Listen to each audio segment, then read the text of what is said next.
안녕하세요. 코드스테이트 소프트웨어 엔지니어링 22주 부트캠프 그 마지막을 마무리하는 파이널 프로젝트 라이트 서울을 발표하게 된 헬코더스 팀장 김바실리입니다. 저희가 이번에 준비한 프로젝트인 라이트 서울은 탄소 중립 시대인 넷제로를 달성하기 위해 오늘도 열심히 제로 웨이스트 운동을 실천하시는 사장님들과 시민 여러분들을 위해 만들었습니다. 이번 프로젝트에 사용된 명칭인 라이트 서울은 서울 라이트라는 서울에 거주하는 시민들의 영문 명칭에서 참고했고요. 환경을 깨끗하게 하고 지구를 살리기 위해서 우리가 서 있고 천만 시민이 살아가는 서울부터 살리자는 의미로 라이트, 가벼운 서울이라는 뜻을 이름에 담았습니다. 서울 시내에 있는 수많은 제로 웨이스트 숍을 추천하고 각 테마별, 카테고리별로 나누어 카카오맵 API를 통해 추천하였습니다. 특히 접속기기의 위치를 감지하여 유저의 위치와 가장 가까운 제로 웨이스트 숍을 추천하게끔 하는 기능도 존재합니다. 이제 목차를 보시겠습니다. 먼저 팀원 소개 후 프로젝트에 사용된 기술 스택을 소개하고 전반적인 시연 영상 소개와 질의응답, 그리고 마무리를 통해 발표를 마치도록 하겠습니다. 먼저 팀원 소개를 하겠습니다. 저희 팀은 전원 코드스테이츠 SAB IM28기로 이루어져 있고요. 팀장인 저와 김영근 님이 프론트엔드, 서반성님과 안정태 님이 백엔드를 맡았습니다. 이번 프로젝트에 사용된 기술 스택은 이와 같습니다.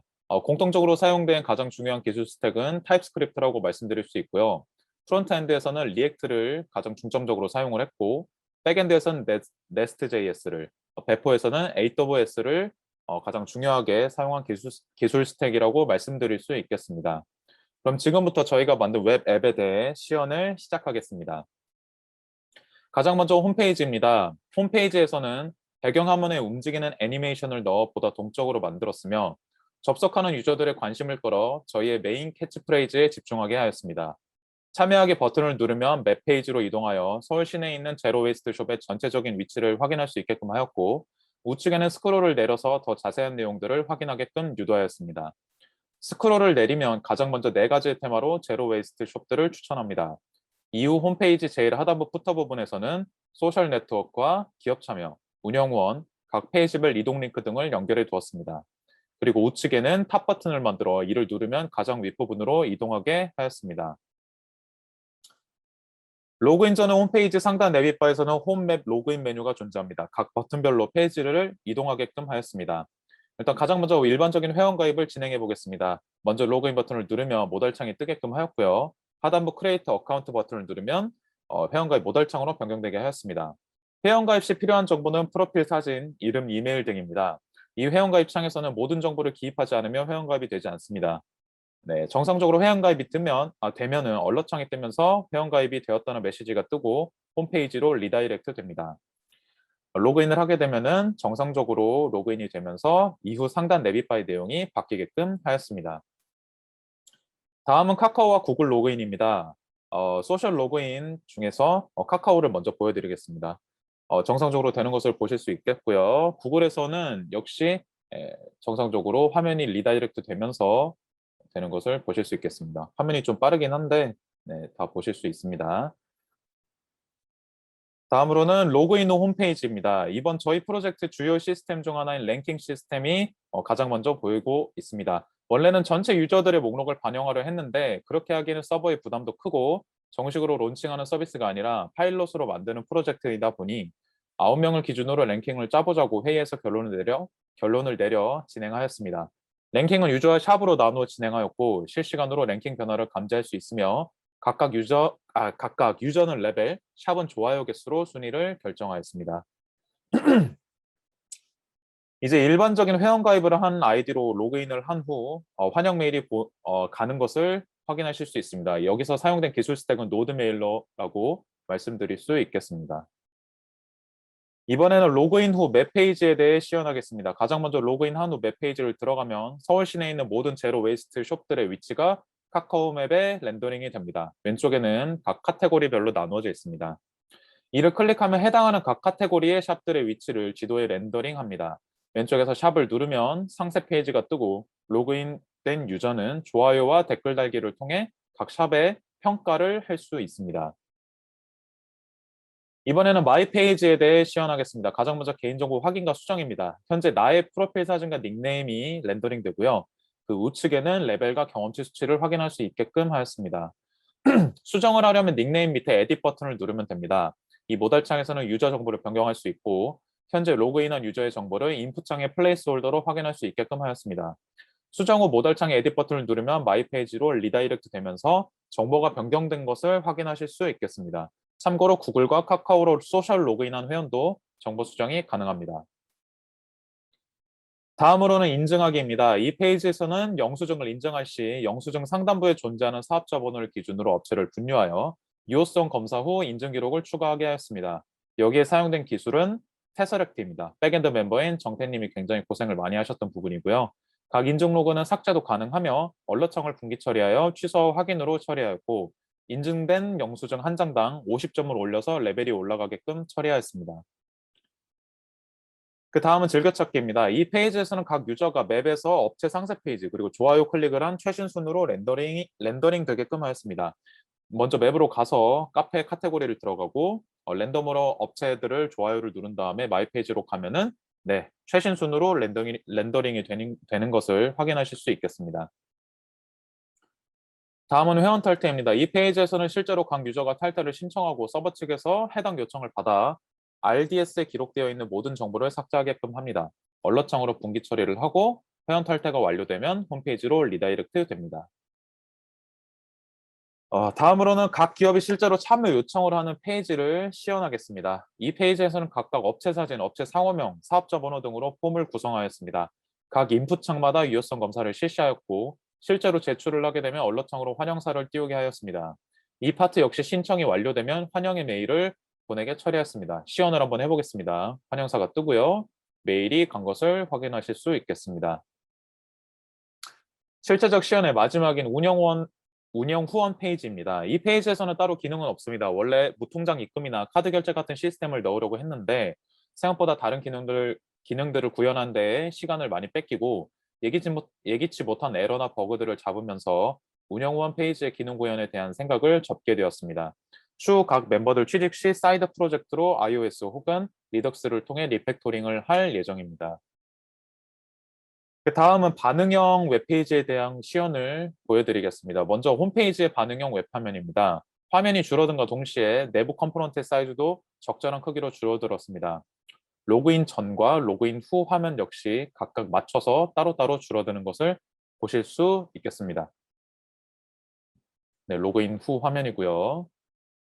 네, 랭킹이 줄어든 것을 보실 수 있습니다. 그 다음은 웹페이지의 반응형 웹화면입니다. 화면이 좀 끊기는 경향이 있는데 왼쪽 내비바의 내용들이 화면이 줄어들면 옆으로 사라지게끔 하였습니다. 마지막으로 마이 페이지의 반응형 웹화면입니다. 기본 정보, 인증하기, 즐겨찾기, 회원 탈퇴 모두 반응형으로 구성하여 컴포넌트가 적절한 사이즈로 줄어들 수 있게끔 구성하였습니다. 네, 저희가 준비한 기능 시연은 여기까지입니다. 다음으로는 질의응답을 하겠습니다. 순서는 저, 영근님, 반성님, 정태님 순으로 하겠습니다. 먼저 저부터 해당 질문에 대한 답변을 해드리겠습니다.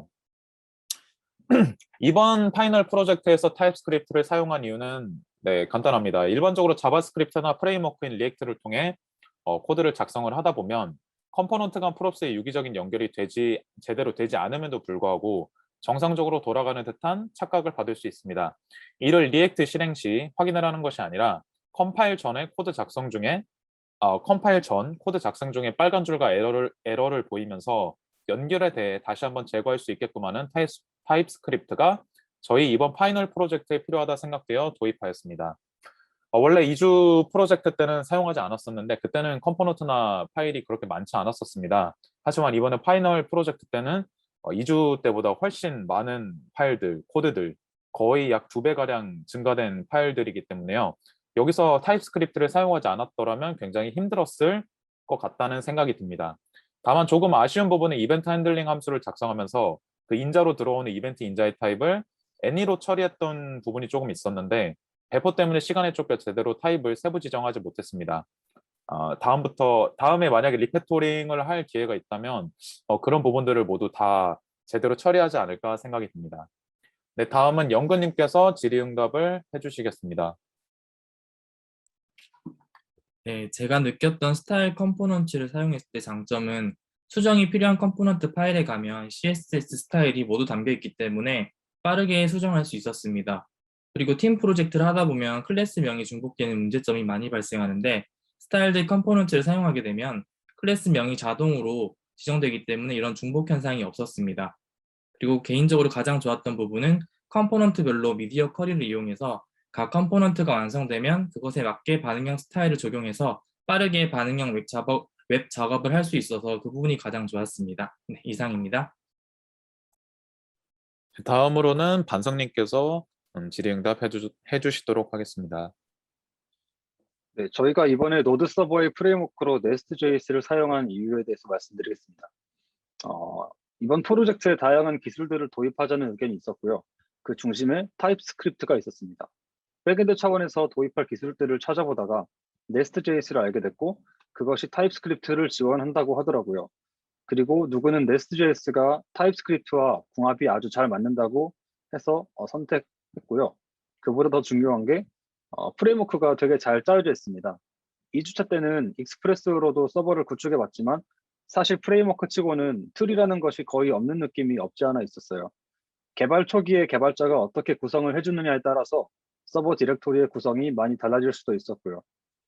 라우팅 영역, 비즈니스 로직 영역을 직접 나눠줘야 했었고 꼭 그렇게 나누지 않고도 개발을 할 수도 있었는데 네스트.js를 보니까 뭔가 더 잘 구조화된 프레임워크, 뭔가 더 백엔드스러운 프레임워크라고 생각했습니다. 잘 짜여진 틀을 제공을 해주는 것 같습니다. 또 실제로 사용해 보니까 짧은 CLI 명령어로 라우팅 영역이랑 비즈니스 로직 영역을 잘 분리해 주었고요. 덕분에 서버 코드의 유지 보수에 도움이 됐었고 구조가 잘 갖추어진 덕에 서버 개발자들 간에도 협업하는 데 용이했습니다. 네, 여기까지입니다. 네, 다음으로는 마지막으로 정태님께서 질의응답 해주시겠습니다. 네, 위즈 프로젝트는 시콜라이즈를 사용한 반면 왜 타입 ORM을 사용하였나요? 먼저 저희가 서버를 nest.js를 사용하기로 결정하였기 때문에 마찬가지로 타입스크립트를 사용하여 타입을 정하는 타입 ORM이 시콜라이즈보다 호환성이 좋아 타입 ORM을 선택하게 되었습니다. 또한 실제 이용 현황에서도 nest.js에서는 타입 ORM을 많이 적용하기 때문에 그런 흐름에 발맞추기 위해서 타입 ORM을 선택하였습니다. 이상입니다. 네, 지금까지 저희가 질의응답 한 것들 잘 들으셨으면 좋겠습니다. 이제 마무리로 아우트로를 말씀드리겠습니다.